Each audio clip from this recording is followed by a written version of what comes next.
सुनको चुरा लिएर आएको थियो अस्ति बेमा जाँदा लाउन पुर्याइदेऊ न उनको बेमा जानु पर्ने छ रे काइला बुढीको सुन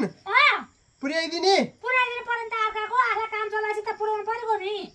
ल ल ल ओ जुत्रे कता हिँडिसे हात सुनको बाला लिएर यो छ नि माला र काइला बुढीसँग चाहिँ बुढीले चाहियो भनेर लिएर आएको रहेछ यो सुनको चुरा हैन अनि त्यही भएर माला र काइलालाई पुर्याइदिउँ कि भनेर हिँड्या भाइ सुनको चुरामा त तेरिका यो सुनको चुरा र मेरो हातमा भएको यो सेतै सुनको ब्रासलेट हो हैन त्यो साटो साटो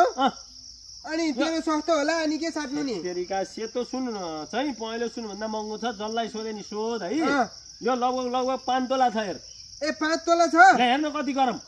यो जम्मा 1 तोला भन्दा छैन होला है 1 तोला कति हलम लाग्यो त अनि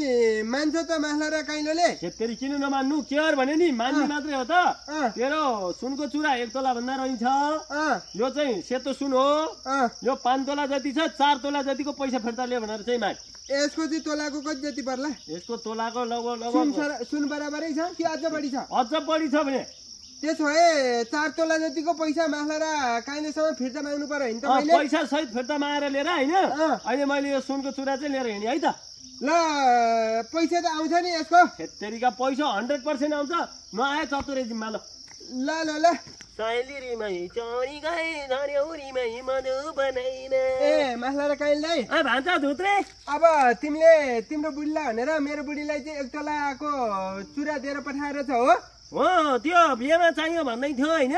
मैले बुढीलाई दिएर पठाइदिए इमानदारी केटी छ भनेर चाहिँ मैले दिएर पठाइदिएको थियो अब तिमीलाई मैले पुर्याउन आएको हैन पुर्याउन आउँदा आउँदै एउटा तिमीलाई फाइदा हुने कुरो लिएर आइदिन्छु भाइ मैले त फाइदा हुने कुरो भए भन्न झुन्द्रे म फाइदामा चल्ने मान्छे हो अब तिम्रो तोलाको कति त्यस्तै सुन बराबर चाहिँ थियो होला नि हैन तोला मेरो लगभग 1.5 तोला जति थियो है हो अब मैले तिमीलाई 5 तोलाको ल्याइदिएको छु हैन अब यो 5 तोलाको चाहिँ 1.5 तोला भनेपछि 3.5 तोला जतिको चाहिँ पैसा मलाई तिमीले दिनुपर्ने भयो यो 5 तोला तिमी लाऊ हैन हेत्तेरीका यो 5 तोला कहाँ हुने छत्रे यो ठेत्तेरी यो ठोद्रो कहाँको फलामले जोडिया यो मैले कहाँको कसले दियो तँलाई यस्तो यो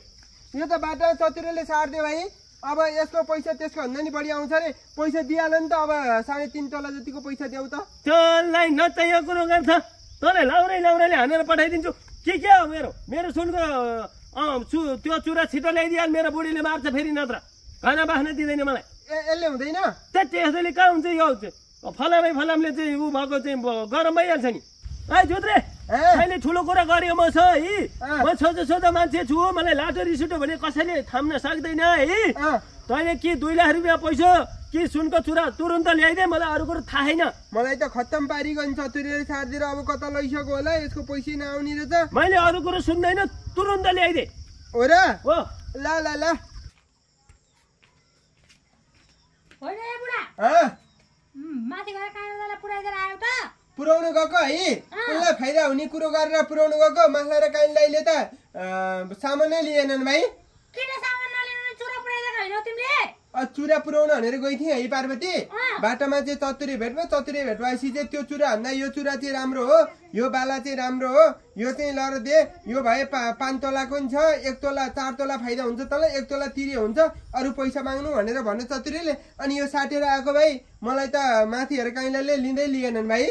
तिमीलाई त के थाहा तिमीलाई तिमी बुदुलाई के थाहा होइन भने यो जाबो 2 तोलाको यो चाहिँ फलामको साङ्लो यो जाबो फलामको पो हो यो जाबो 5-7 हजार आया छन् ल है त्यत्रो अर्काको अब 2-3 लाख भन्ला अब के चाहिँ गर्ने होला त